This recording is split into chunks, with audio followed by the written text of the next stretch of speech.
Eh, Muy buenas tardes a todos y bienvenidos al Ateneo de Santander. Presentamos ahí una conferencia de Jaime González, que le conocemos todos porque ha sido presidente del puerto de Santander. Y, y esta conferencia nace de la curiosidad, de conocer de primera mano un aspecto que a mi entender es fundamental para entender el mundo contemporáneo y la cultura contemporánea, que es la logística, ¿no? Todo eso que llamamos, la manera de entender el mundo en el que vivimos, ese concepto de globalización, o el simple hecho de que acudamos a cualquier tienda o a cualquier supermercado y encontremos cualquier producto, sea de alimentación, o sea de vestida, o sea de cualquier de herramienta o de cualquier otra cosa, y comprobar en la etiqueta que viene de cualquier sitio del mundo, ¿no? Y el concepto de globalización es posible porque hay una infraestructura, hay una logística que lo sostiene y que permite precisamente que la globalización se vuelva una realidad. Para explicar algo tan sorprendente, el hecho de que ese abastecimiento a la sociedad, que pueden ser en núcleos de millones de personas o una ciudad como Santander, pero además de manera global, general, universal, exista, pues encontrar personas que puedan explicar todo ese fenómeno, cómo sucede, y desde la experiencia, pues es un verdadero lujo. Y yo creo que hoy vamos a aprender un poco más, no solamente del aspecto técnico de la logística, sino a entender mejor el mundo en el que vivimos. Eh, Jaime, a presentar un poco la figura de Jaime Santiago González López. Yo creo que una cosa a resaltar de su biografía es que tiene una formación extraacadémica. O sea, no se corresponde con un currículum forjado en el sentido académico, sino que al revés, está forjado en la experiencia. Es una persona que se ha forjado en la empresa privada, en la empresa pública, como puede ser un organismo público de tal responsabilidad como un puerto, y además tiene una experiencia ya de 35 años, y decir también que ha pasado, me lo contaba él, por los diferentes modos o modalidades. Se habla mucho del concepto de intermodalidad, porque la logística sucede en diferentes medios de transporte, sea ferrocarril, sea barcos, sea camiones, hay todo un mix para poder llegar el objeto hasta el usuario, ¿no? Y pues tiene ese perfil global porque empezó por el mundo de los camiones con Gerposa, Margutza, luego el grupo Transfersa, que está vinculado al ferrocarril. Eh, eh, Crea una sociedad tuya también en un momento dado como de transporte intermodal marítimo, o sea, que tiene la experiencia propia como intentar hacer su propia empresa. Pasa a diferentes empresas de Schenker para España y Portugal en su equipo directivo. En el 2015 es cuando es nombrado presidente de la Autoridad Portuaria de Santander, hasta el 2021, 6 años, en los que participa también, que es algo que para resaltar, se responsabiliza nada menos del diseño del plan estratégico del puerto.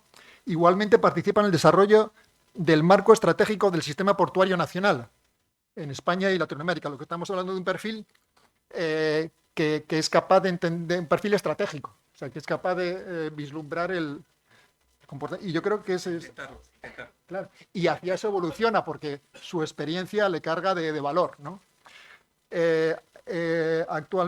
Actualmente es director en diferentes puestos ya vinculados a Europa. Es director del desarrollo de negocio en el sur de Europa para la empresa holandesa de transporte intermodal Ewals. Colabora también con la empresa ALSA para asesoramientos de la movilidad de personas en ámbito marítimo. también con el Ayuntamiento de Burgos, o sea, maneja todas las escalas también, la gran escala y la escala más cosa, participa también en seminarios, conferencias, todo eso que es lógico que le inviten y se interesen por su figura y su conocimiento. Y también otra cosa que a mi entender merece la pena resaltar es su colaboración con la empresa Amica, con la asociación Amica, como responsable de relaciones institucionales y para la actividad industrial y gestora de la propia asociación, con una plantilla de 650 personas. Pero ese perfil, esa actividad también me habla de un perfil de unos principios humanistas o de unas preocupaciones humanistas que, a mi entender, le aporta una racionalidad y una sensibilidad a la realidad. O sea, no alejarse de la visión más humana de sus propias decisiones y sus propios actos. Bueno, os dejo en manos de Jaime, que creo que vamos a aprender todos mucho. Gracias.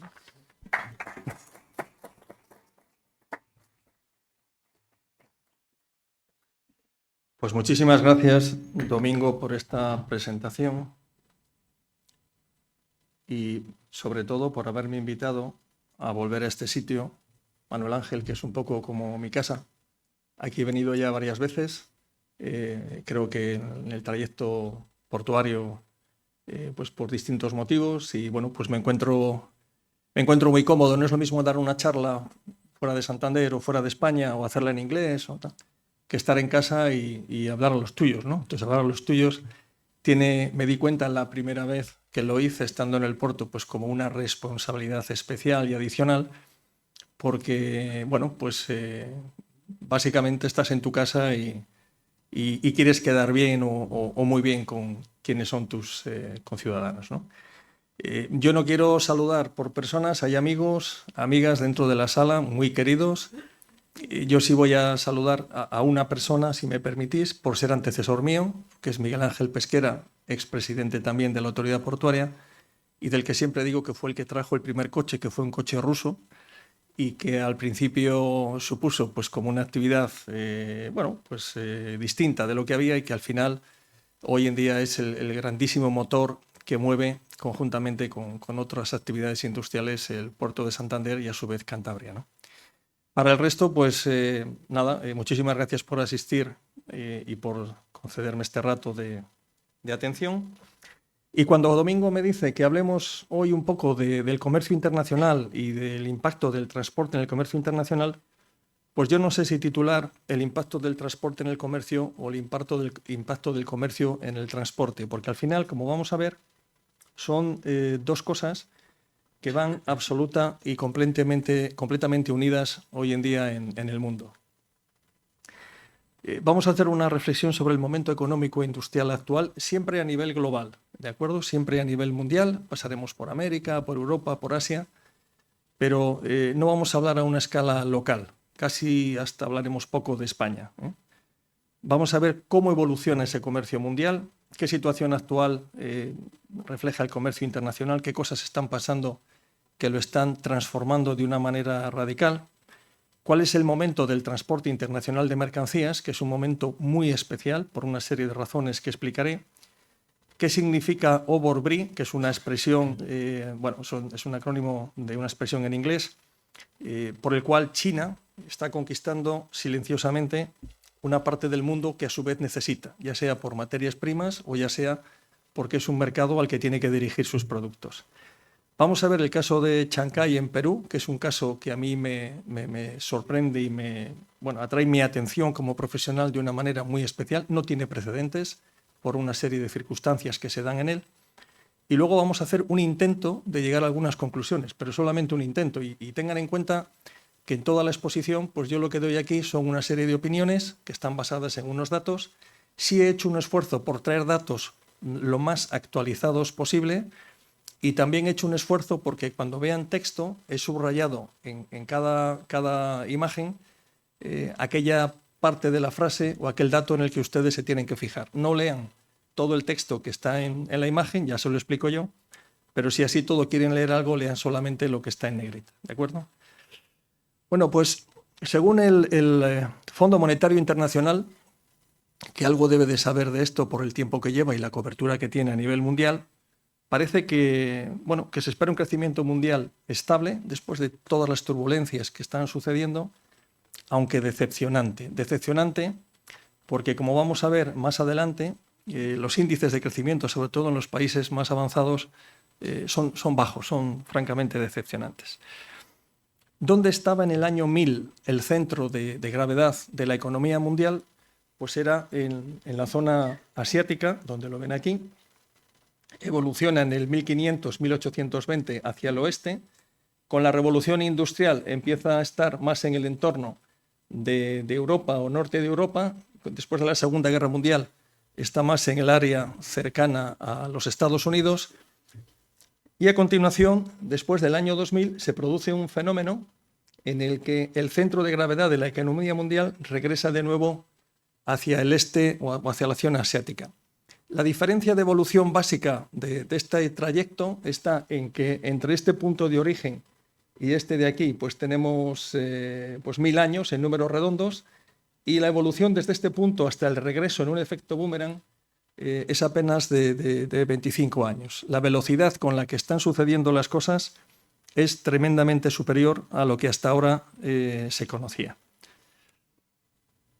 El Fondo Monetario Internacional, en una gráfica, pues ya ven ustedes que prevé descensos en los índices de previsión de crecimiento del PIB de una serie de países, y solamente en el caso de Japón y Alemania pues parece que va a haber un pequeño rebote para el año 25 con un indicio de crecimiento.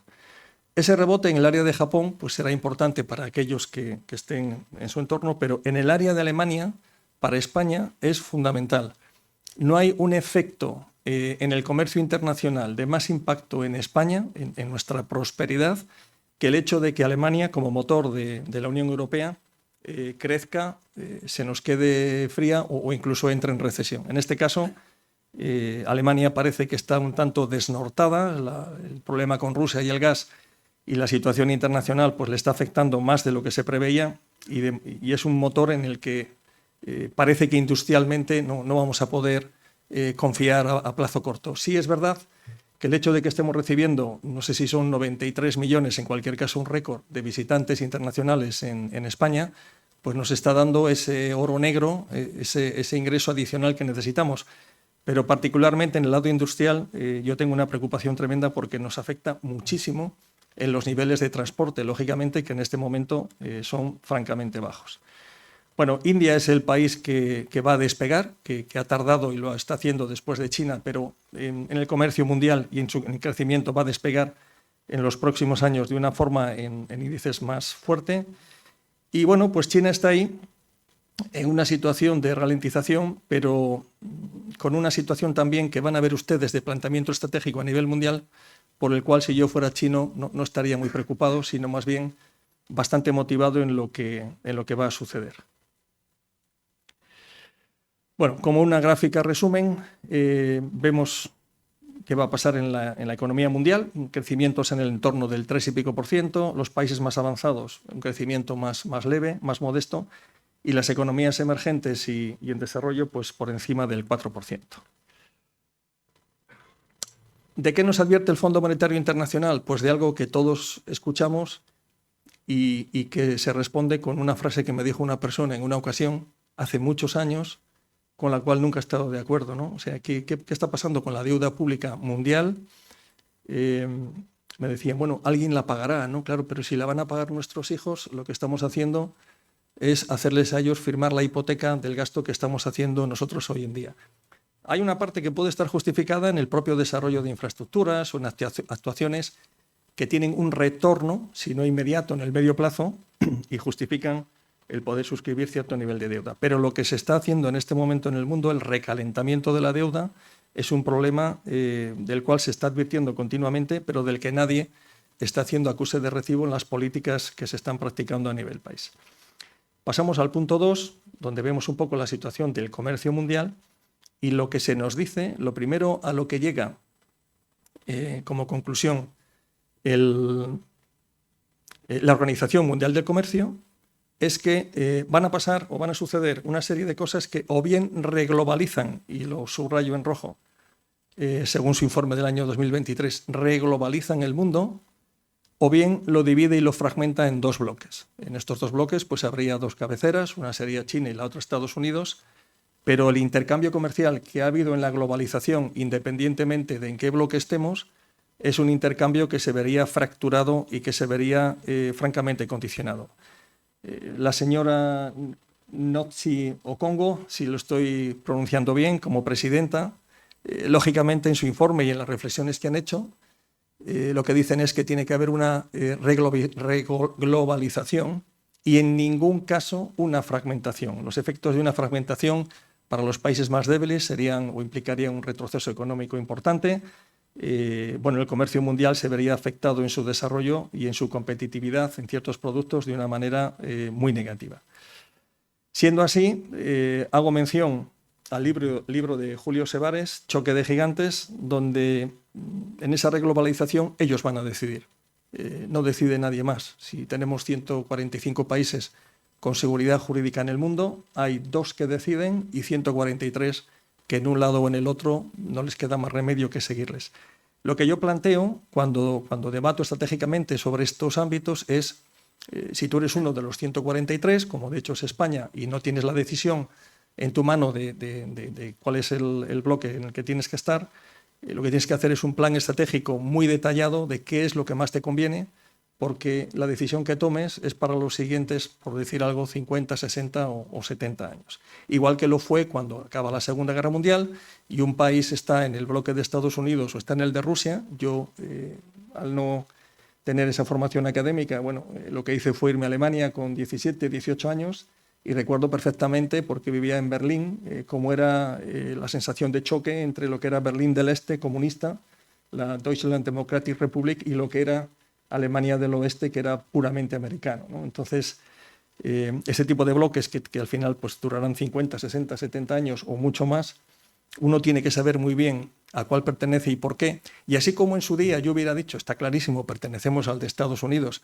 jamás entraríamos en el de Rusia ni en el comunismo ruso, a lo mejor en este caso no tengo tan claro si tendría que pertenecer al de Estados Unidos o tendría que pertenecer al de China por toda una serie de razones. Bueno, aparece un fenómeno dentro de la evolución del comercio mundial que es el nearshoring, ¿no? ¿Qué es el nearshoring? Pues esto es la deslocalización de fabricación en un momento dado, pues, por ejemplo, en China o en el sudeste de Asia, y debido a las lecciones aprendidas durante el COVID, pues lo que hacemos es concluir, como si no lo supiéramos, en que habíamos depositado toda la responsabilidad de fabricación en un solo punto del mundo, en China, y ahora vemos que eso es muy negativo y que hay razones por las cuales pues deberíamos de retroceder y deberíamos de empezar a tener parte o toda la fabricación de nuestro producto base más cerca. Entonces se produce una relocalización, una reubicación más cercana de la fabricación clave de productos base, y entonces hay países en este momento como México que tiene un pronóstico de crecimiento enorme. Es un país que, si no fuera por los problemas internos que tiene, estaría bendecido por el comercio internacional, porque su proximidad con Estados Unidos pues le da una posición en la que el propio Tesla pues le instala una fábrica al norte del país, coincidiendo, y le adjudica un 20% de la producción con otra que tiene, creo que es en Texas. Todas estas marcas que están viendo se instalan en Monterrey, se instalan en distintas ciudades de México, en México City, Monterrey también. Y hay una que es Nuevo León, donde el 50% de la relocalización de productos textiles, de productos electrónicos y de automóviles, pues está aterrizando en una reindustrialización de la zona, que es un renacer absolutamente en términos de producción industrial y de comercio internacional. Más allá, sucede lo que a mí me hubiera gustado que hubiera sucedido en Cantabria en mi época de gestión pública y también después en la privada, ¿no? Elon Musk se fija en esta zona y dice, bueno, pues lo tengo al lado de Estados Unidos, pero me cuesta menos producir, me instalo una mega fábrica de un nuevo modelo Tesla en Nuevo León, en México, y con ello comparto, frontera con Texas, pero sobre todo comparte que los proveedores que suministran a las fábricas que tiene el sur de Estados Unidos, suministran también a Nuevo León, a esta mega fábrica, y consigue unas sinergias de costes tremendas. Hay otro país bendecido como México en la Unión Europea, y ustedes me dirán, no es en la Unión Europea. Y yo les diré, sí es en la Unión Europea, y anticipo ya la bandera, y se llama Marruecos. Marruecos tiene una oportunidad de aprovechar la deslocalización, que está aprovechando de hecho, que está transformando el país, como digo antes con el tema de China y demás, no de una manera profunda, sino de una manera extraordinariamente rápida, en una velocidad que no tiene precedentes en los desarrollos que hemos tenido después de la Segunda Guerra Mundial en países europeos y particularmente en España. Marruecos, en su proximidad con la Unión Europea, está consiguiendo, con la marca Made in Morocco, en su momento era Made in Germany o Made in Japan, bueno, ahora es Made in Morocco, está consiguiendo que industrias como el textil, los automóviles, productos electrónicos, toda la fruta y productos frescos de Agadir, está consiguiendo ser un país más de la Unión Europea que exporta sus productos a la Unión Europea principalmente, con un matiz, y es que la mercancía tiene que pasar por un despacho de aduanas, pero tienen unos acuerdos especiales con distintos países y con países africanos, y habrá que pagar unos aranceles. Pero la competitividad que tiene fabricando es tal, y no tanto porque la mano de obra sea barata, que eso ya se acabó como factor de competitividad, sino porque las empresas que se instalan allí se instalan ya con unos niveles de automatización y de robotización que les hacen producir en la mezcla de mano de obra más barata que la Unión Europea de una manera extraordinariamente competitiva. El mundo textil de Marruecos, pues aparte de que tengan su feria internacional, es un mundo que en este momento ya es significativo a nivel mundial en lo que mueve y en lo que fabrica. Y marcas como Decathlon, marcas de moda como ASOS, como Boho, están instalándose, se han instalado ya en Marruecos, de forma que suministran nuestros mercados y otras zonas de fabricación que teníamos en España o en la Unión Europea se están viendo perjudicadas por esta relocalización que no nos toca a nosotros, nos podía haber tocado en Andalucía, en Castilla-La Mancha, pero en realidad les está tocando a ellos, transformando, como digo, absolutamente el país. ¿Qué es lo que está haciendo posible que Marruecos pueda hacer esto? Bueno, pues lo que está haciendo posible, entre otras cosas, es una estrategia portuaria. Entramos ahora en cómo le afecta el concepto y la estrategia logística a Marruecos. Una estrategia portuaria de primer orden. El primer capítulo se llama Tangermed. Este es un puerto que se ha construido también en un tiempo récord, con fondos de Arabia Saudita, con fondos americanos. Si hay algo que no ha faltado para construirlo es dinero. Está enfrente de Algeciras, hay unos 14 kilómetros de separación en la parte más al sur del estrecho, y no sé si son veintitantos hasta Algeciras, pero en cualquier caso, este puerto no ha pasado ni de lejos, quizá Miguel Ángel lo conozca mejor que yo, la tramitación de licencia y permiso ambiental para ser construido, como obviamente en Algeciras habría que pasar si simplemente quieren construir un muelle. Imagínense que en Santander se construyó el muelle de Raos 9 y desde que se movió el primer papel hasta que llegó el primer barco pasaron 20 años sin que hubiera ningún problema de financiación ni ningún problema de acometida en la parte económica. Y para un muelle de 300 metros, 20 años, hemos visto cómo mucho después de mover el primer papel y mucho antes de llegar el primer barco aquí, se ha construido este puerto que ya está saturado en un 90% de su capacidad nominal y que en este momento, bueno, hablamos de cifras, pues una inversión global de 11.200 millones de dólares, 4.300 de inversión pública y 6.900 de inversión privada. Pero sobre todo aquí están las primeras marcas del shipping y del negocio marítimo mundial. Este puerto, cuando yo fui a verle, estaba en Transfesa en el año 2008-2009, que en términos de evolución de infraestructuras es antes de ayer. Yo creo que fue en esa época cuando empezó la obra del nudo de Torlavega y no ha finalizado todavía. Pues estoy exagerando un poco. En aquella época, este puerto ocupaba en el ratio o el índice de conectividad mundial, que es como se miden los puertos en su ranking, lógicamente los primeros son los chinos y asiáticos, ocupaba un puesto por encima del 150. Entonces su conectividad mundial era anecdótica y su capacidad de atraer negocio para desarrollar el país, pues poco relevante. 15 años después está dentro de los 20 primeros en el mundo en conectividad mundial. Las mejores navieras, los mejores operadores logísticos. Es curioso porque lo que desarrolla el puerto en su entorno son todos estos centros fabriles, industriales, que están centrados, pues bueno, tiene una zona franca, una free zone, una zona franca, digamos, dentro de lo que es el puerto, tiene una zona textil, tiene una zona industrial, tiene las fábricas de coches que ya están instaladas allí y aumentando producción, tiene productos electrónicos, tiene fabricación de todo lo que es la base de componentes para la generación de energías renovables. Son productos de valor añadido que, como tienen un margen amplio de beneficio en la venta, pueden viajar lejos porque pueden pagar el coste de transporte en una distribución, no ya la Unión Europea, sino, como ven en el mapa, de carácter mundial.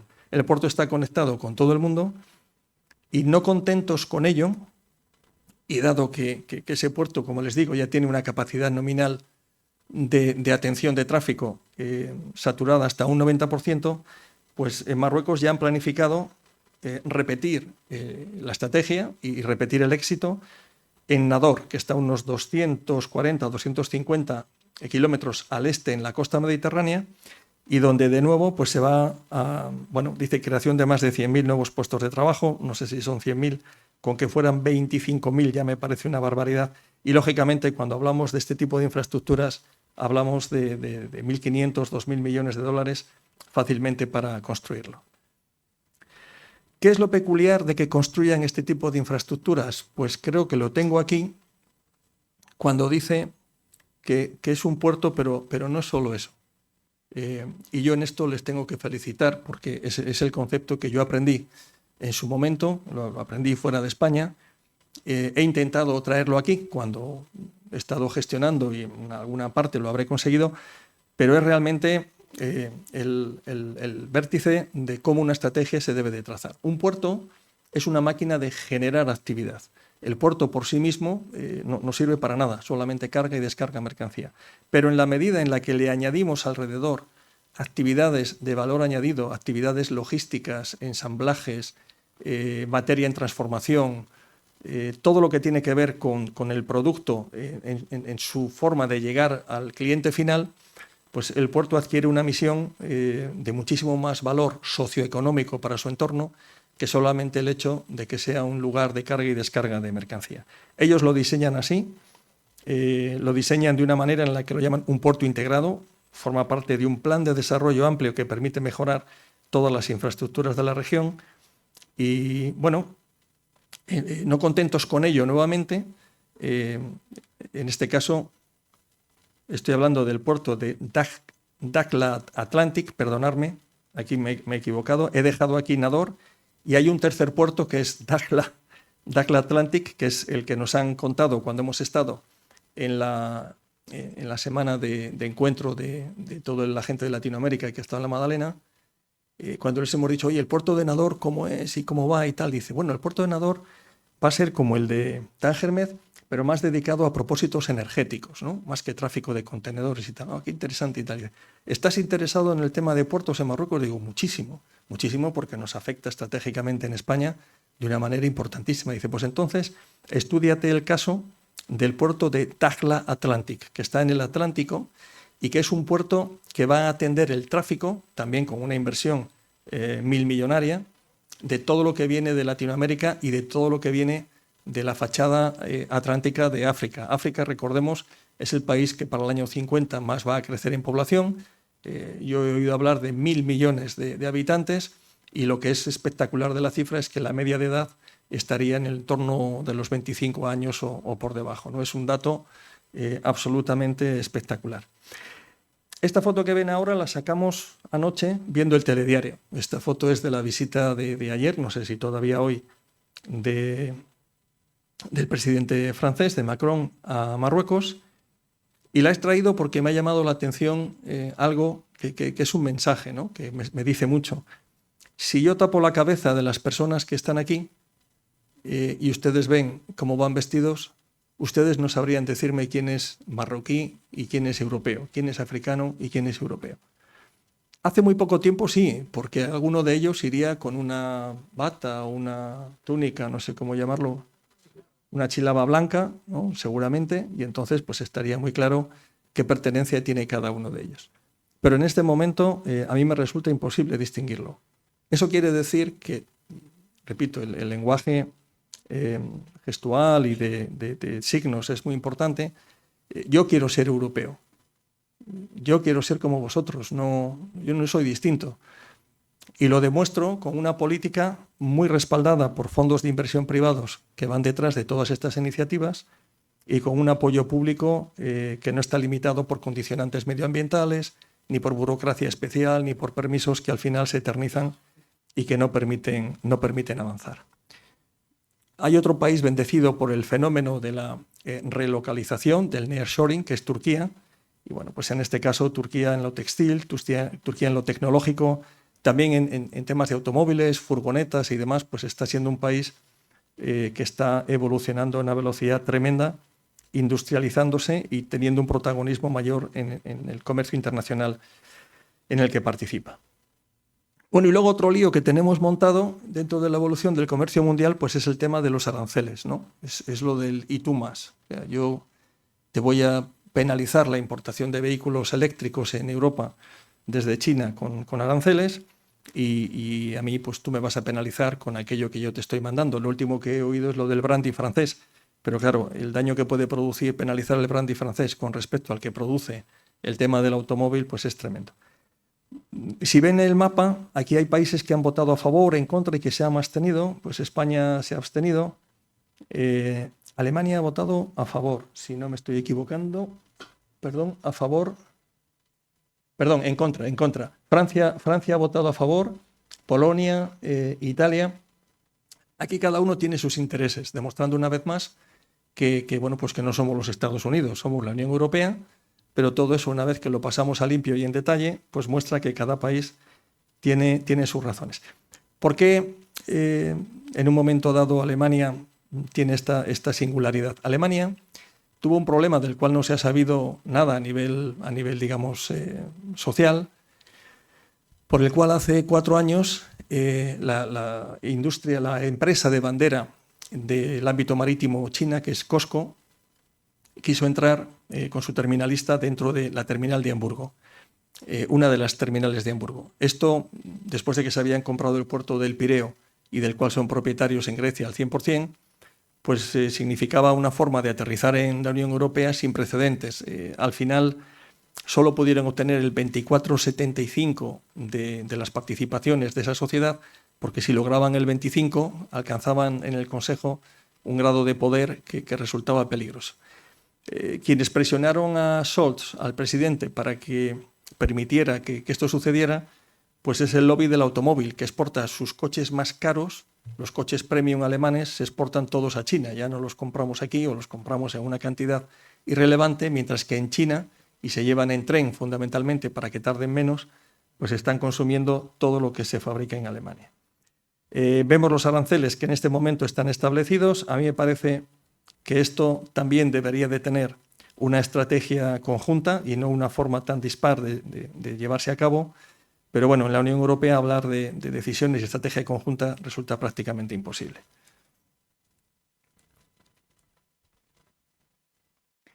Bueno, Estados Unidos, de su lado, más allá de la Unión Europea, pues está igual, está con los aranceles a vehículos eléctricos chinos. Aquí se habla del 100%.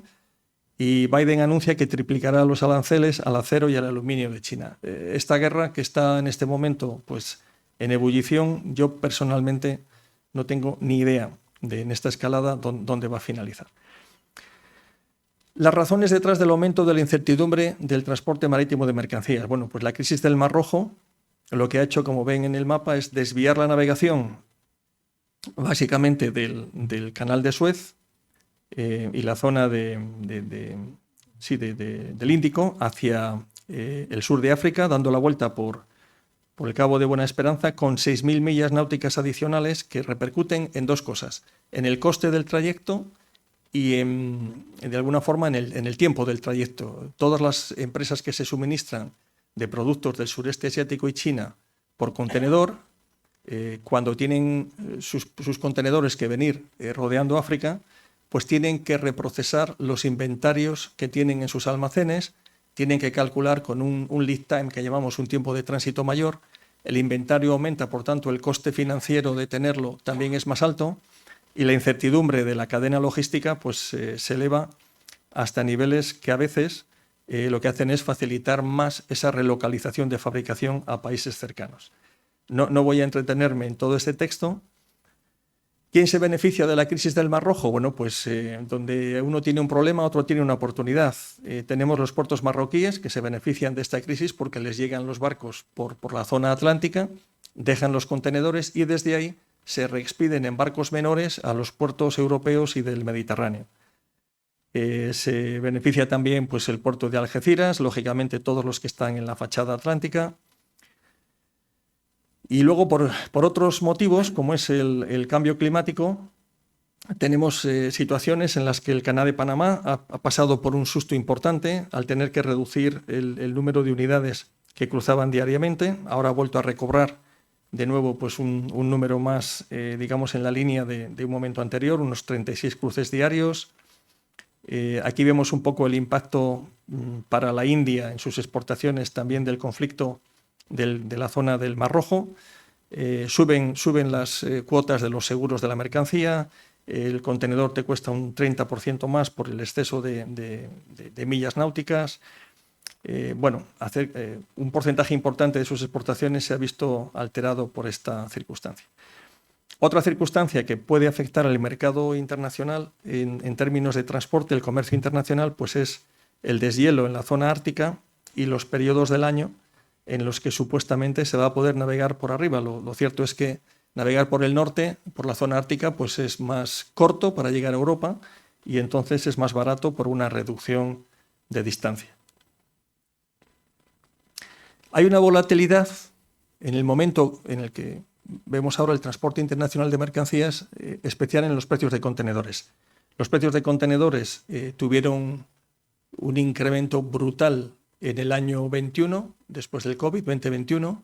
Hubo empresas marítimas transoceánicas que hicieron en el año 21 el beneficio de los 20 años anteriores. De hecho, después de ese beneficio y esa caja que han hecho, se están comprando compañías de ferrocarril, compañías aéreas, instalaciones logísticas. Bueno, hay un momento en el que recientemente, por dar una cifra, hemos visto cómo desde noviembre del año pasado hasta julio del 24 hemos visto un incremento desde los 1.000 y pico, $2.000 hasta los $6.000 el contenedor, y hemos visto después, actualizando la información, cómo más recientemente, no aparece en la gráfica, pero yo lo he añadido, a 25 de octubre el precio del mismo trayecto pues está de nuevo en los $3.000. Yo no sé, como profesional, cuál es el motivo por el cual estos precios varían y fluctúan tanto.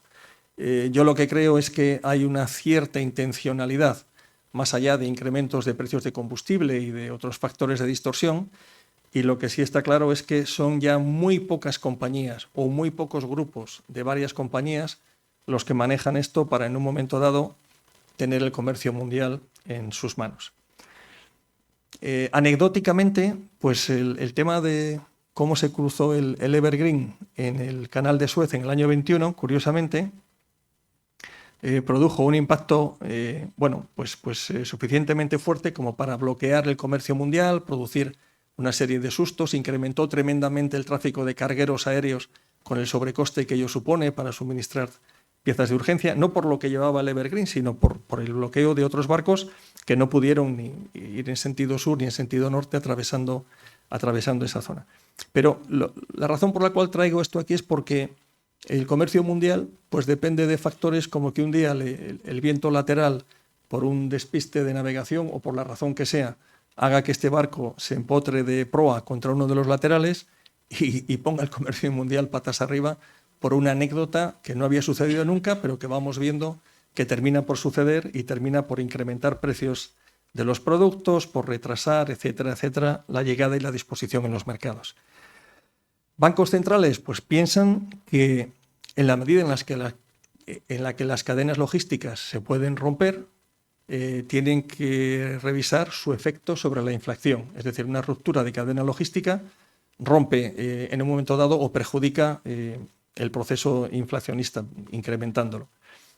Situaciones que están sucediendo. Esta empresa en la que yo trabajé en Alemania, que es Schenker, y que era como el emblema del mundo logístico global, pues acaba de ser comprada y acaba de ser adquirida por la danesa DSV, creo que son 14.000 y pico millones de euros. Forman el grupo más grande del mundo ahora, porque DSV es prácticamente igual que Schenker, y el tráfico aéreo de mercancía marítimo y terrestre, además de la logística, digamos, de almacenes, pues la tienen absolutamente dominada.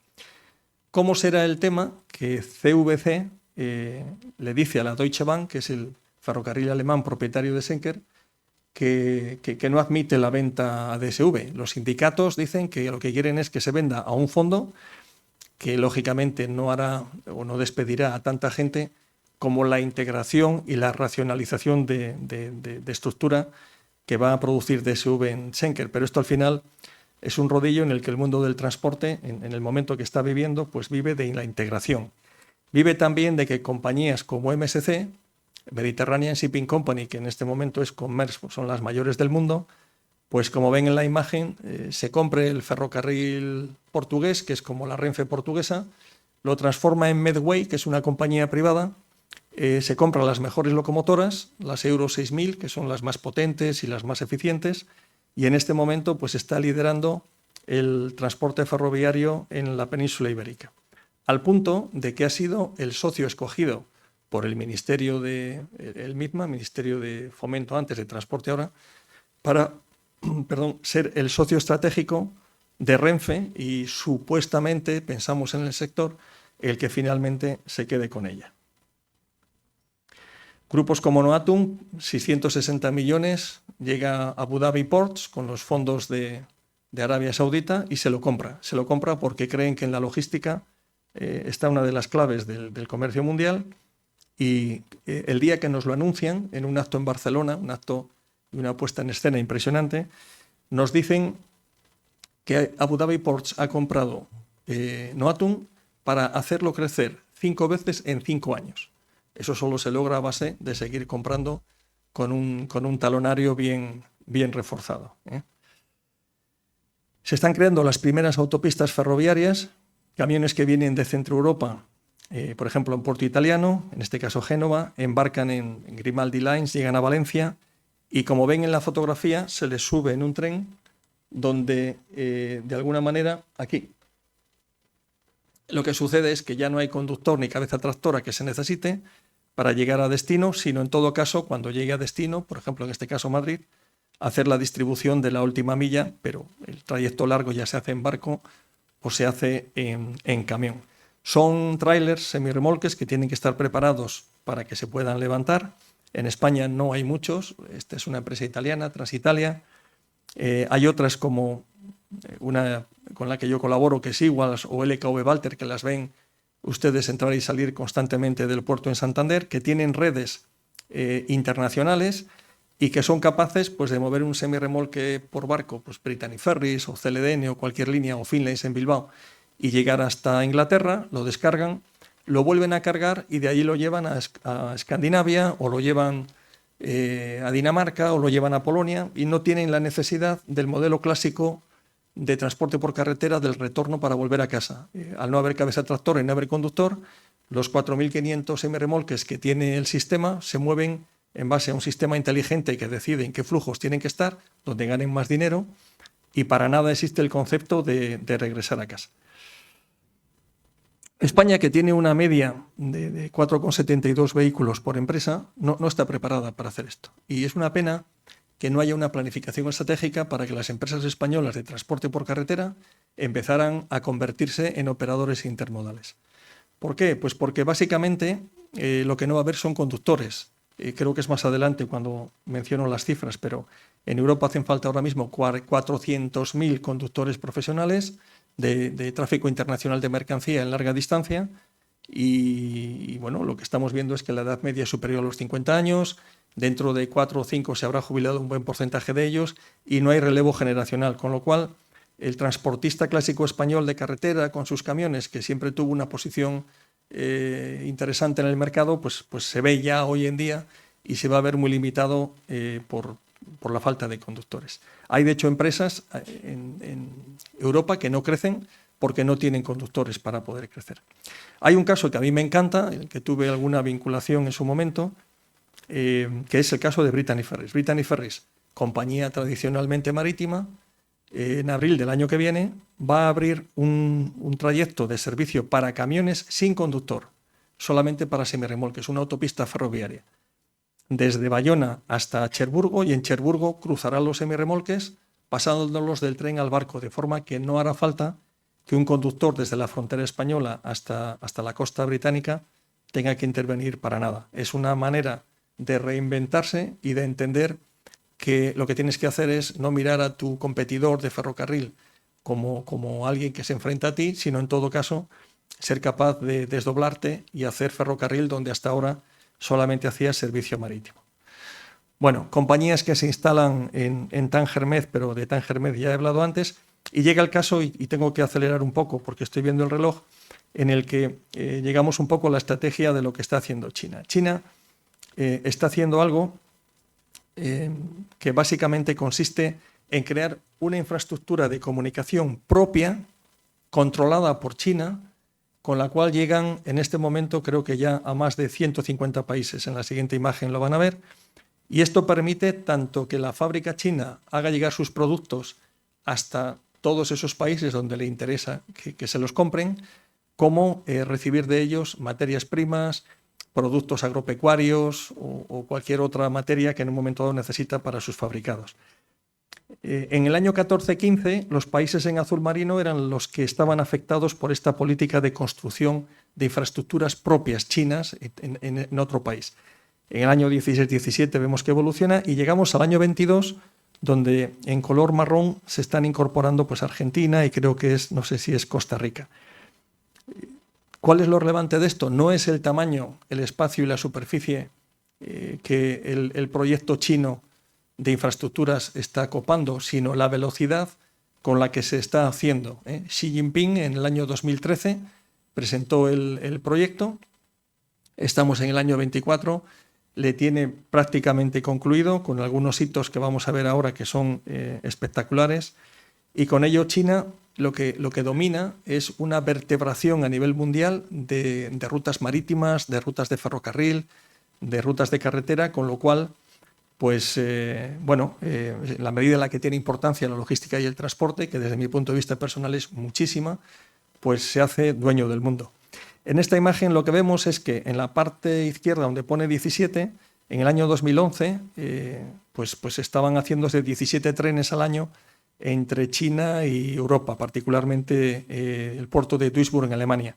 En el año 14, que pone 306, parte de esos trenes yo estaba haciéndolos en Schenker cuando estaba en Alemania y lo veíamos como un producto alternativo al contenedor que tardaba solo 20 días en unir Guangzhou con Duisburg, mientras que los barcos pues tardaban 40 días y aunque era más caro el tren para productos como los Hewlett-Packard, los portátiles o productos de valor añadido, pues tenía cierta demanda. En el año 21 se han hecho 15.000. No tengo el dato del año 23 o lo que llevan en el 24, pero tengan por seguro que esto, a pesar del conflicto entre Rusia y Ucrania, está creciendo. La malla se extiende y está desarrollando todos los países que están en el medio y se está creando un foco de prosperidad en países que no conocíamos o que no eran significativos, donde ahora, tanto por el turismo como por el mercado de fabricación de distintos productos, empiezan a tener significación a nivel mundial. Aquí dice, sí, que abarca más de 150 países esa red global y ese cinturón económico de la ruta y de la seda, que se llama ahora, es el cinturón y la seda. Y básicamente lo que este hombre ha conseguido para mí no tiene precedentes. Yo soy un admirador, no porque me guste la idea, pero sí porque reconozco que tiene una dificultad especial. Y lo que lo llaman el Belt and Road Initiative, este es el summit que han celebrado, o sea, la reunión mundial que han hecho en China sobre este tema en septiembre. Y un poco las posiciones que van a ver ahora que consiguen los chinos en propiedad en el mundo. Bueno, yo me pregunto, ¿no? ¿Y cómo es posible? O sea, no es tan fácil que tú llegues a un país y de repente pues una infraestructura nueva de ferrocarril es tuya y el puerto es tuyo y la carretera es tuya. Claro, la única explicación que hay la encuentras después cuando investigas quién es el patrocinador de la deuda pública de ese país. Es decir, yo soy un país X, tengo una deuda pública, mismamente España, espectacular, y si en un momento dado alguien me la financia y además me la financia en mejores condiciones, pues es obvio que le voy a poner una alfombra roja, en este caso especialmente roja, por ser chinos, para que me sigan financiando esa deuda pública y mi ejercicio político no tenga problemas en el ámbito financiero, ¿no? Aquí solamente miren el mapa, bueno, pues esto es un proyecto de ferrocarril bioceánico, por supuesto chino, desde la zona de Santos en Brasil hasta la zona de Hilo y de Matarani en Perú. ¿Por qué invertir y hacer esto que en la parte andina tiene una dificultad extraordinaria? Los Andes pues son el doble de altos que los picos de Europa, ¿no? Pues porque con esto conseguimos que toda la parte de minería, agropecuaria, etcétera, se pueda transportar por ferrocarril, que es como hay que transportarlo, hasta estos puertos y llevarlo directamente a China. Y cuando traigamos de China productos para, bueno, pues para alimentar esta zona y comercializarlos aquí, tenemos un ferrocarril que los distribuye perfectamente.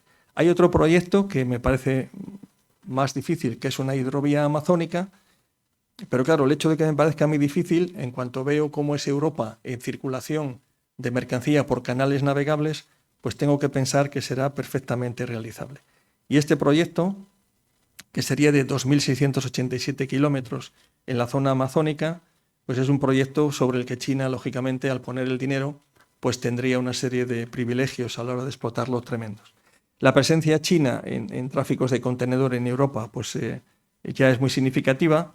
Señalo simplemente esta parte de aquí, que se corresponde en 100% de propiedad con COSCO, la compañía COSCO Shipping en el Pireo, en Grecia, que de rebote en este momento ha salido perjudicada porque al desviarse tanto tráfico por África hacia el Atlántico, pues lógicamente aquí están llegando lo que se reexpide desde Marruecos o España, pero los barcos transoceánicos se quedan en la zona del estrecho y no llegan hasta el Pireo. Bueno, no todo les iba a salir bien, ¿no? ¿Qué tenemos aquí? Pues un fenómeno de transformación país como el que hemos visto en Marruecos, que está sucediendo en este momento. En noviembre llega el primer barco, es el puerto multipropósito de Chancay, unos 80 kilómetros al norte del puerto de Callao en Lima, en Perú. Y aquí lo que quiero simplemente que vean, no vamos a hablar de que si genera 9.000 puestos de trabajo, no sé cuántos directos y tal, son siempre cifras espectaculares, pero han invertido 1.300 millones. Y dice aquí en una primera etapa.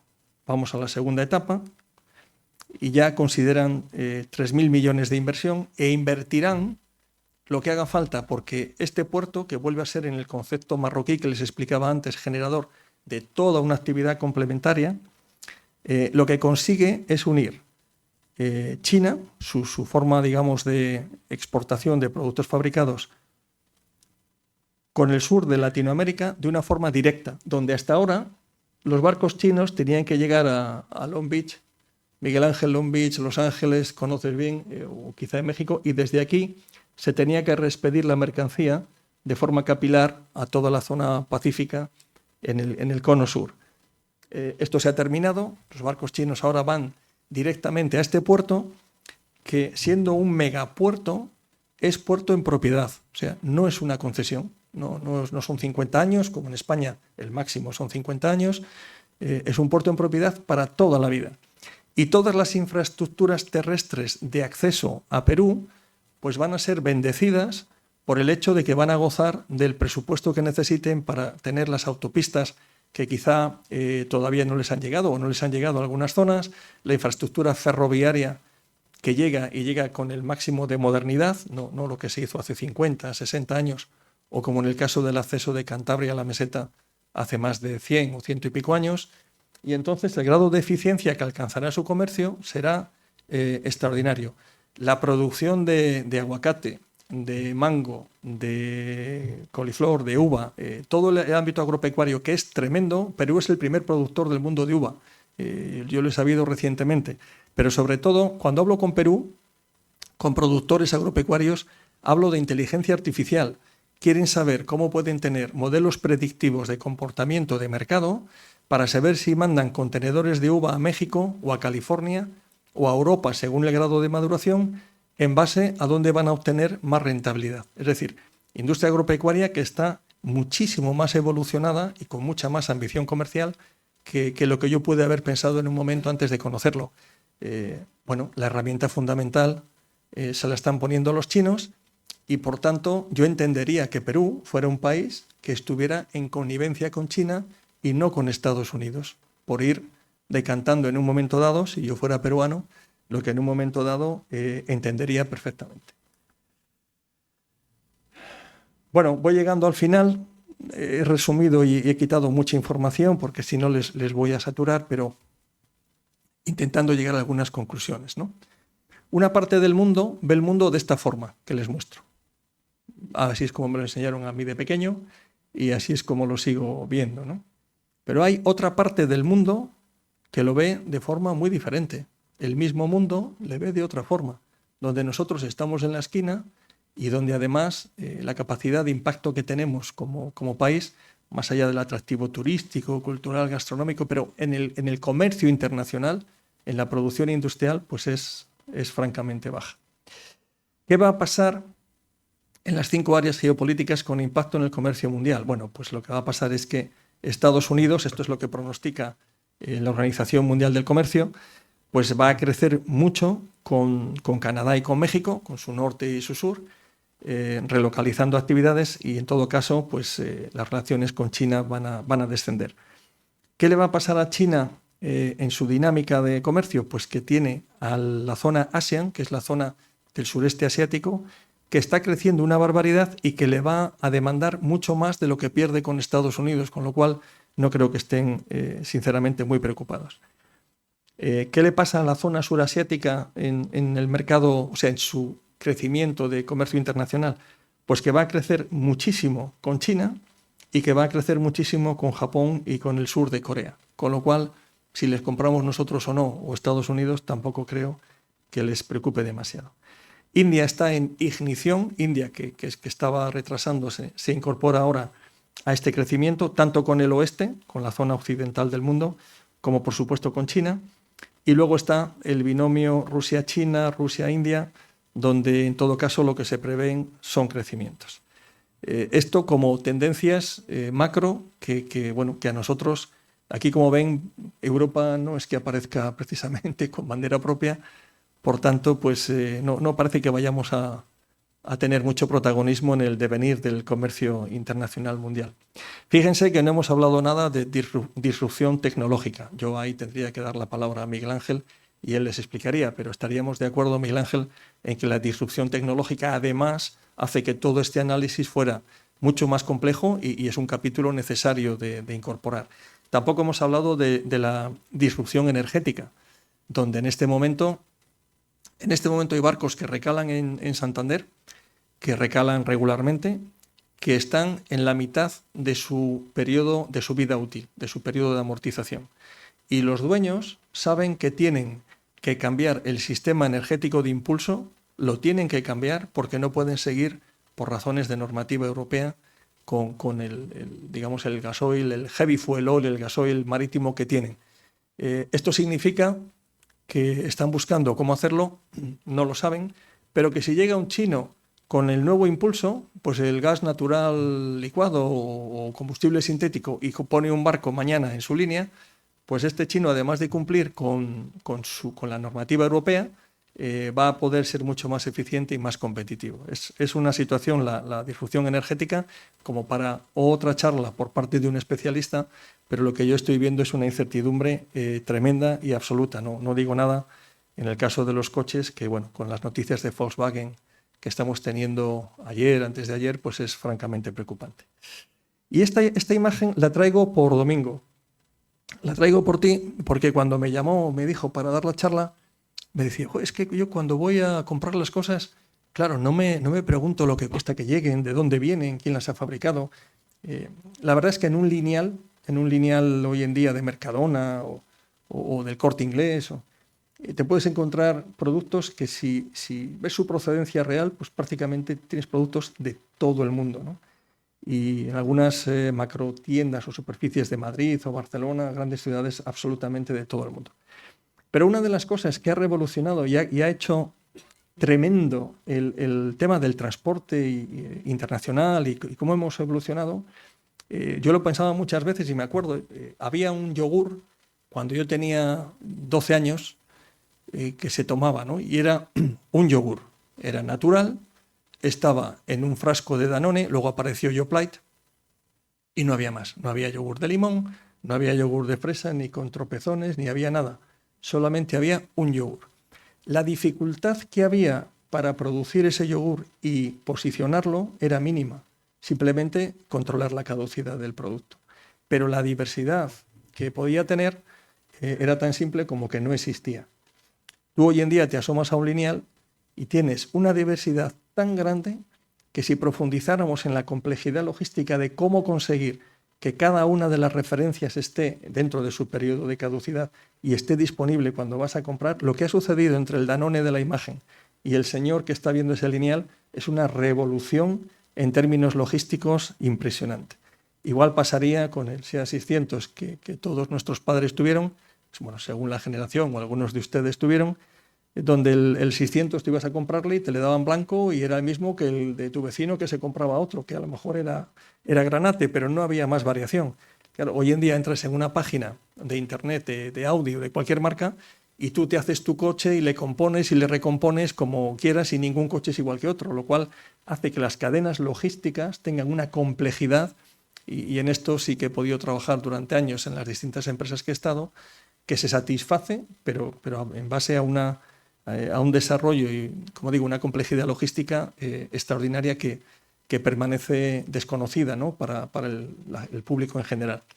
Y luego una imagen que también he querido traer, que es la que yo tenía en mente cuando yo tenía esos 12 años y solo había un yogur, ¿no? Que era cuando el Domund pedía la acuestación y tal, y entonces, bueno, pues tú ibas y echabas en la hucha, y la hucha pues tenía varias formas y tal, y una de ellas era de un chino. Entonces, ¿cuál era el mensaje? Bueno, pues el chino es el pobre chino para el cual estamos pidiendo limosna, ¿no? Entonces yo me pregunto si es mi cabeza la que está en alguna ciudad china en este momento a punto de aparecer como hucha y el chino en devolución de aquel préstamo que se le hizo en su día, que le ha permitido llegar hasta donde ha llegado, pues sí tendría un poco la obligación moral de devolver aquellas cantidades. Pero básicamente es una forma de decir cómo el mundo a una velocidad sin precedentes, porque cambios ha habido muchísimos en la historia, pero lo que está pasando desde el año, por decir algo, 2000, sin ir ya al siglo anterior, es tremendo. Y una última imagen que explica mucho por qué está pasando todo esto. Yo cuando la vi me pareció la forma gráfica simple de explicar toda la ponencia que les he trasladado de una manera entendible para todos, ¿no? Y es cómo en un momento dado una cubertería francesa tiene que ser dispuesta para que podamos comer y cómo en un momento dado un par de palillos son la solución para que 1.400 millones de chinos puedan comer perfectamente, ¿no? Lo que significa la cubertería francesa es que en nuestro entorno somos demasiado complejos, sujetos a demasiadas reglas y condicionamientos, y que todos quieren comer además algo diferente al resto, mientras que en China pues es absolutamente simple pero muy bien diseñado y sobre todo muy efectivo, ¿no? Y todos comen lo mismo y nadie está en desacuerdo, ¿eh? Todos van en una misma dirección, bien porque coincides con ella o bien porque coincides con ella, pero no hay forma de tirar o de impulsar en el lado contrario al que la estrategia de un país en un momento dado va. Y acabo con la imagen con la que acabo siempre las presentaciones. bueno, pues porque es una costumbre y porque llevo así haciéndolo muchos años. Muchas gracias. Ya me he quedado sin voz.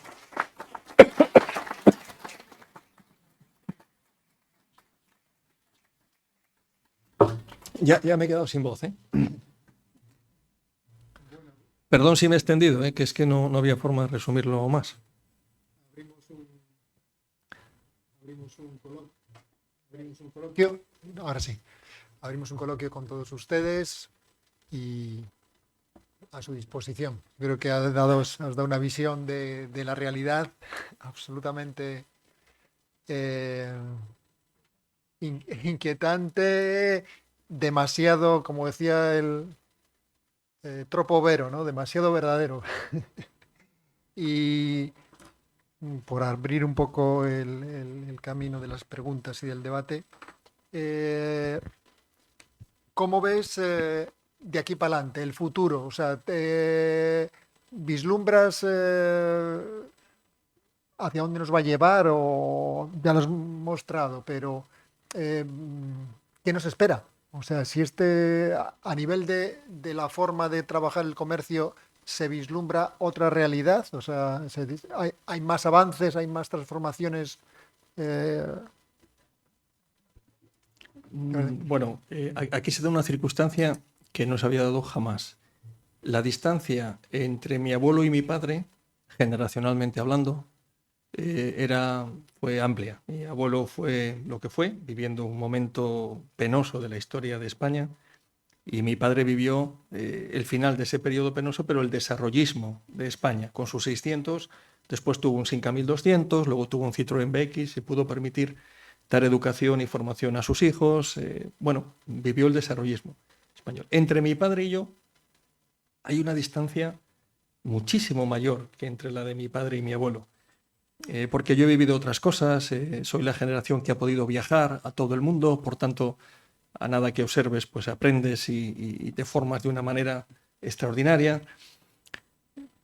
Si a esto le añado que entre mis hijas y yo la distancia generacional es muchísimo mayor que la que yo tenía con mi padre, y no digo nada con mi abuelo, lo que estamos diciendo es que estamos conviviendo seres de una forma de ser y actuar radicalmente distinta, en la que yo sigo comprando de forma tangible, lo compro en una farmacia, lo compro en una tienda, lo compro donde lo veo, pero mis hijas no, mis hijas lo compran y se lo llevan a casa, cosa que yo tampoco, que ni entiendo, porque como explico en algunas clases de la universidad, digo, bueno, toda la logística de última milla, instalada ya mundialmente, además ahí la inteligencia artificial funciona extraordinariamente, pues está dominando el modo de venta. Inditex se está planteando que sus tiendas son para ver la ropa, pero luego sabe que se la compran por internet, se la llevan a casa y demás. Y yo les digo, oye, si lo compráis todo de esta manera, los comercios tienen que cerrar. Si cierran, cuando tú vas por la calle Juan de Herrera, pues tendrás la iluminación de noche de las farolas del ayuntamiento. Pero esa alegría que te dan los escaparates, el color y el comercio, porque, bueno, pues porque lo pagan, porque venden, pues habrá desaparecido, porque en la medida en la que se vaya cerrando, porque no es negocio, pues viviremos en ciudades y en calles que en un momento dado, como forma de comercio, pues van a ser muy distintas a lo que siempre hemos conocido. Si de ahí me voy a un ámbito más amplio y a nivel mundial, pues mira, yo rezo todos los días para que Putin desista de lo que está haciendo o llegue a un acuerdo, tal, y que como consecuencia de ello, como una serie de fichas de dominó, regrese la confianza para la inversión, tanto la pública como especialmente la privada en Europa, que Alemania arranque de nuevo, que yo tengo una experiencia muy fuerte en lo que supone pues devaluar la peseta en su día, o cuando Alemania realmente tira de la importación, pues España es un país que en el sector del automóvil, en moda y en muchísimos productos, no digo nada, en el sector de cítricos, de huerta murciana y de hortalizas y demás, exportamos una barbaridad a Alemania. Eso hace que de una forma silenciosa pero efectiva, y lo vemos en el escaparate que llamo de la carretera, con los camiones y demás, pues España vuelva otra vez, no solo por el turismo, sino por su capacidad industrial, a producir. Pero lo que más echo de menos es que no haya un plan estratégico para hacer frente a todas estas incertidumbres. Es decir, en vez de estar, cuando abres un telediario, escuchando, pues tú eres esto y tal, no, y tú más, y el otro tal, y tú lo hiciste de esta manera y tal, y bueno, y no hay nadie que esté reflexionando y diga, tenemos empresarios, tenemos una deuda pública enorme, somos competitivos en el mundo porque hemos aprendido a serlo, tenemos nuestra forma de ser competitivos, somos trabajadores. ¿Por qué no hay alguien a nivel Estado, por supuesto, pero conjuntamente con grandes corporaciones españolas que han triunfado fuera, entidades financieras, constructoras, comunicaciones, no voy a decir nombres, pero sabemos que 8 o 10 empresas estamos diciendo, están en el IBEX 35 todas, ¿por qué no planificamos estratégicamente cómo vamos a hacer frente a todo esto? ¿Y por qué no ayudamos a las 17 fábricas de ensamblaje de coches que hay en España a ver si tienen que fabricar coche eléctrico, híbrido, si va a ser otro tipo de energía la que los va a impulsar? Tendría que haber un centro de inteligencia en el cual, además, como tenemos una posición geoestratégicamente en todo este mundo que hemos visto muy interesante, pues pudiéramos jugar un papel en el que, a pesar de las turbulencias y de los bloques y de la disrupción, nosotros tuviéramos nuestro sitio. Es llamativo el papel que no juega España en Latinoamérica. No lo juega, no está en Latinoamérica. No está como debería estar. Yo dije en su momento que si los chinos son los que van a conquistar, ya sea en principio por la deuda pública o después por las actuaciones que lleva a cabo, que algunas las hemos visto ahora, pero si son los que se van a quedar con el cono sur y Centroamérica, pues hombre, en Latinoamérica hablamos el mismo idioma, yo diría que somos como familia, todos procedemos, diría, de la misma génesis. ¿Por qué no llegar a un acuerdo de alguna manera con los chinos para ser gestores en Latinoamérica de una parte de ese valor agregado o ese valor añadido que están generando las actuaciones que se están llevando a cabo, en vez de ignorarlas y estar al margen de ello, ¿no? Entonces, yo soy partidario de, primero, estudiar muy bien y entender la realidad, pero luego no puedes quedarte quieto, tienes que tomar posición, tienes que decidir, saber que decides responsablemente para, a lo mejor, pues un ciclo de 50, 60, 70 años, tú ya no vas a ver el final de ese ciclo, pero los que vienen detrás de ti se merecen que planifiques un poco y que juegues en este mundo de circunstancias con un poco de cabeza y con una estrategia clara, ¿no? Que además tendrás que ir revisando por año porque los acontecimientos se producen a una velocidad tremenda. Bueno, nos has presentado un panorama, en mi opinión, no muy halagüeño para Europa y menos para España. ¿Cómo ves el futuro tanto de Europa como concretamente de España en ese mundo interconectado, globalizado, a la velocidad, como tú bien dices, que va? Es decir, España, si hemos visto este último mapa que nos has presentado, el mapa mundi, estamos en una esquina casi cayéndonos fuera del mapa. ¿Cómo lo ves tú de cara al futuro? Bueno, ¿Europa o España? O sea, Europa. Sí, bueno, Europa tiene un primer problema, que es una pirámide invertida de población, que es aritméticamente un hecho irrefutable, o sea, no podemos ignorarlo, al tiempo que no tiene una política de inmigración inteligente, no la tiene. Lo estamos viendo todos los días. Yo no digo que aquí tenga que venir todo el mundo de África o de otros sitios, lo que sí digo es que yo me fui con 18 años a Alemania y quería aprender alemán, y para ello alicataba baños y cocinas, componiendo azulejos, y trabajaba en la construcción de una manera a lo mejor un poco disruptiva, pero es lo que empecé haciendo para aprender alemán. En aquel momento, en Alemania, tú sentías cómo te integrabas. Te recibían, eran muchos los españoles que ya habían ido, y veías que había una planificación. Si tú querías, al final, te quedabas allí y tenías tu sitio.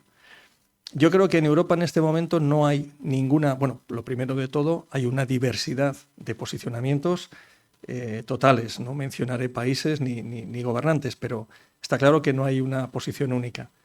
Tendría que haber una estrategia para gestionar esa pirámide invertida de población, conseguir relevo generacional en muchos trabajos, algunos, bastantes de ellos, de renta alta, no solamente trabajos de renta baja, y conseguir que hubiera un orden en las cosas para que, bueno, pues las cotizaciones que tiene que haber y un poco el reemplazo de los que no están, porque no hay población joven, pues se produjera de forma natural. Entonces, lo que más miedo me da de Europa es la cubertería francesa, es decir, es la burocracia. O sea, yo he estado en Bruselas recientemente defendiendo una iniciativa de Burgos para un tema del corredor central de ferrocarril con responsables de sus instituciones, y aquello es un mare magnum donde al final te vienes pues como has ido, o sea, sin ninguna solución. Claro, en lo que vas y vienes, si conoces lo que está haciendo Xi Jinping y sabes cómo está conquistando el mundo, logísticamente pues te preocupas porque ves que no tienes la capacidad ni de lejos de poder contrarrestar algo así, ¿no? Y luego Europa tiene un mal tremendo. La gente ha perdido el sentido de lo que valen las cosas, que todavía mis padres me trasladaron a mí, hablando de diferencias generacionales. La gente joven, yo pienso que no sabe lo que valen las cosas, como se sabía entonces. Parece que ir de vacaciones es un derecho adquirido, no sé. Bueno, pues si no vas de vacaciones, parece que estás en una situación de desgracia absoluta. Yo de vacaciones, con viaje, con hotel, con todo esto, en su época, bueno, pues íbamos a Noja o a Loredo y de vez en cuando a Palencia, ¿no? Pero poco más. Y luego esa sensación de que todo el mundo se quiere jubilar, porque si no te jubilas o te prejubilas, pues eres un desgraciado, ¿no? Porque cuándo te va a tocar y cuándo vas a disfrutar y tal.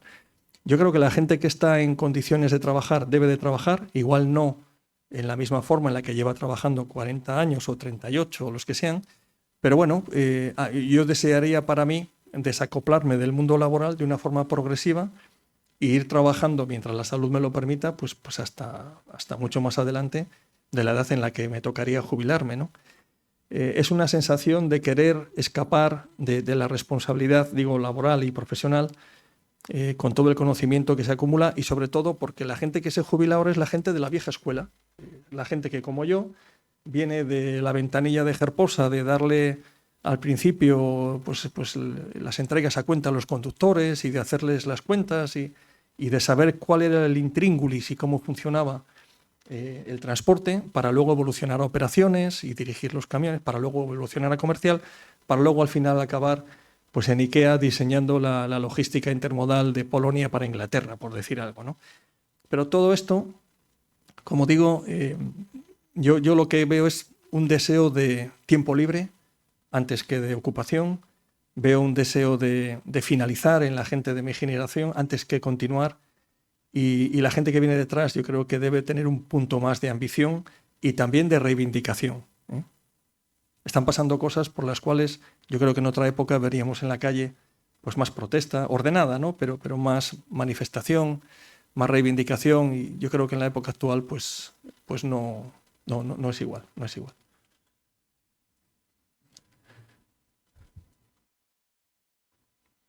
Adelante.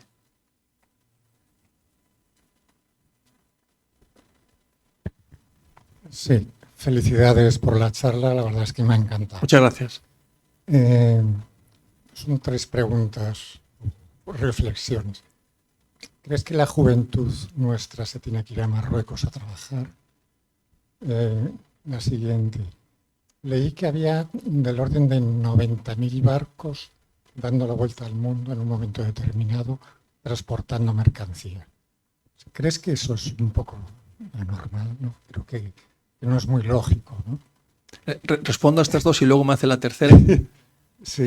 La primera es sobre la juventud, perdón. Que si la juventud se tiene que ir a buscar trabajo a Marruecos.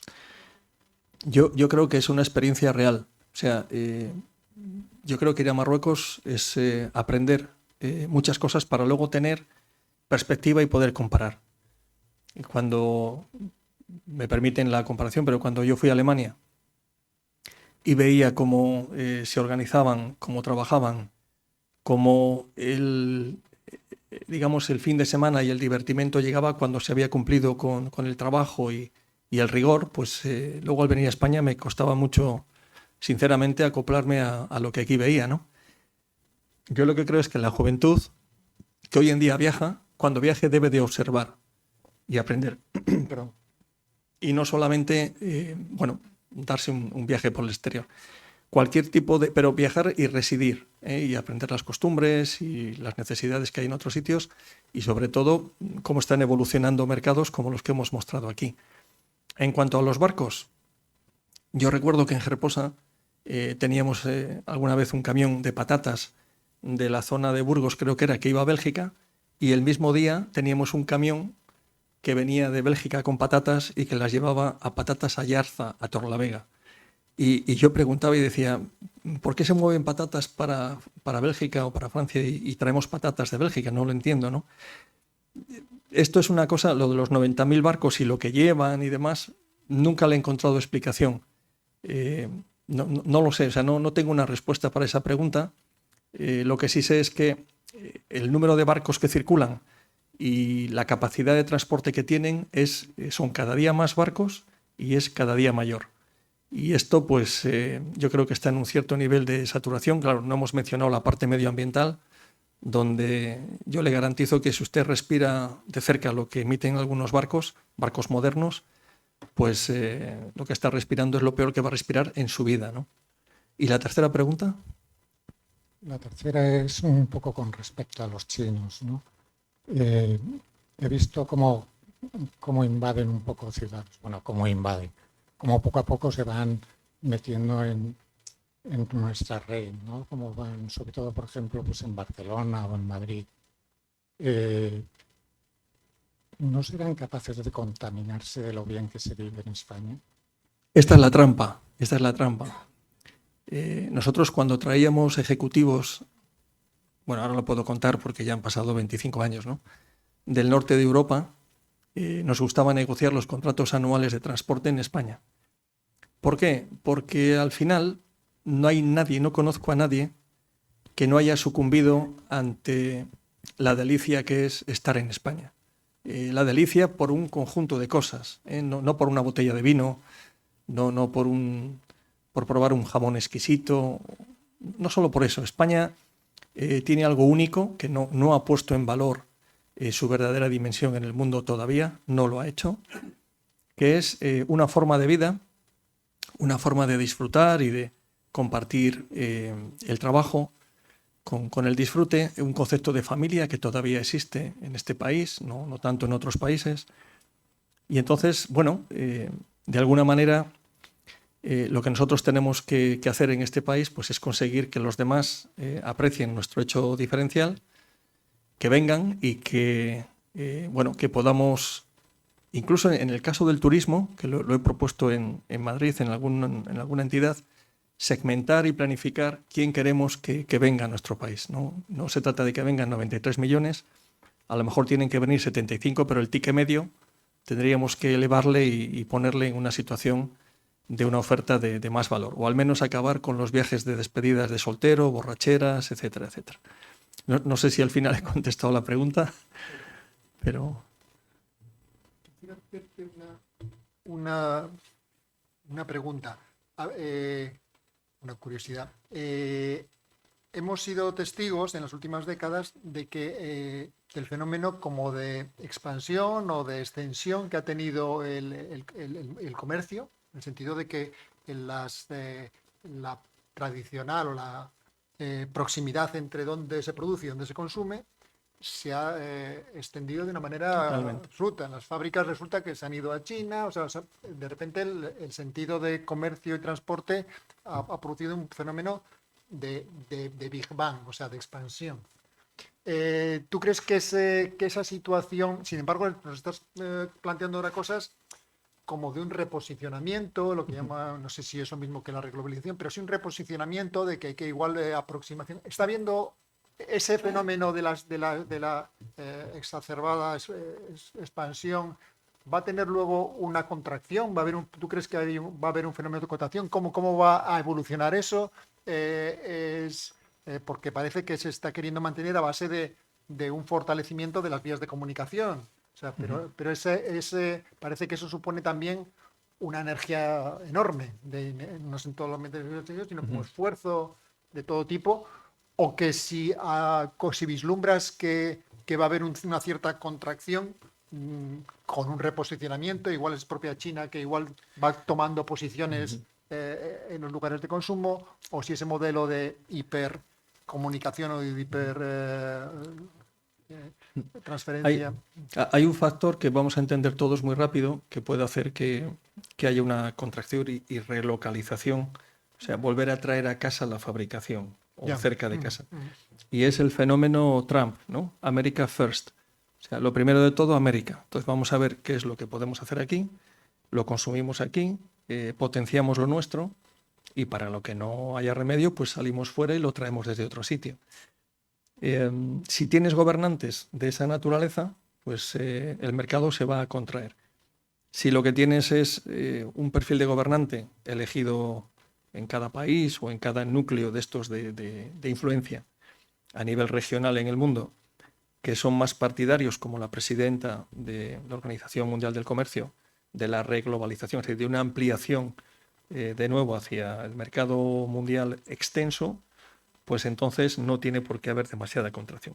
Pero yo te lo paso a un ejemplo mío dentro del sector del transporte. Cuando ese barco se cruza en el canal de Suez, en la medida en la que trae contenedores de textil para Inditex, para llegar a sus almacenes, llega a Valencia, llega a Barcelona, va a Zaragoza, planchado, etiquetado y sale para toda Europa en horas, en horas. Cuando el barco se cruza y se lo dicen al director de logística de Inditex en Arteixo o donde se encuentre en ese momento, a ese hombre, si no le da un infarto, le falta muy poco, porque la resiliencia que se llama de las cadenas logísticas, en la medida en la que es una resiliencia tocada, herida, hace que los cumplimientos que tienes al final de la cadena logística, donde hoy en día, cuando algo llega, ya llega para consumo, pues haga que se falle en el compromiso de distribución, de puesta a disposición, etcétera, etcétera, etcétera. Entonces se ha aprendido mucho en estos últimos 4 o 5 años. Hay que tener en cuenta que hay regiones, hemos hablado de Turquía, Marruecos, pero hablamos de todo el norte de África y de ese crecimiento poblacional y de trabajador joven que de aquí al año 2050 va a ser dominante y donde, bueno, una de las soluciones que puede haber a nivel global es la industrialización razonable de toda esa zona para que tengan también lo que tuvimos nosotros en el desarrollismo español, que es una oportunidad personal y profesional y una forma de ganarse la vida. Por tanto, yo desde luego, si fuera director de logística de una de estas corporaciones, yo recomendaría al Consejo de Administración y a la propiedad relocalizar producción más cerca. Recomendaría no exponernos a un tránsito tan abierto donde ya vemos que hay 1000 factores que te pueden impactar. No he mencionado mucho el tema de los yemeníes y los ataques que está habiendo a los barcos que están relacionados con Israel y Estados Unidos en Hormuz. Pero claro, había una imagen y luego la quité. O sea, el histórico de incidentes con misiles a barcos de contenedores, con ataques y demás, abordajes y todo esto, pues está siendo muy fuerte. Y entonces tú, como responsable de un proceso logístico, tienes que conseguir que el producto esté siempre donde el consumidor vaya a comprarlo en el momento que lo va a comprar.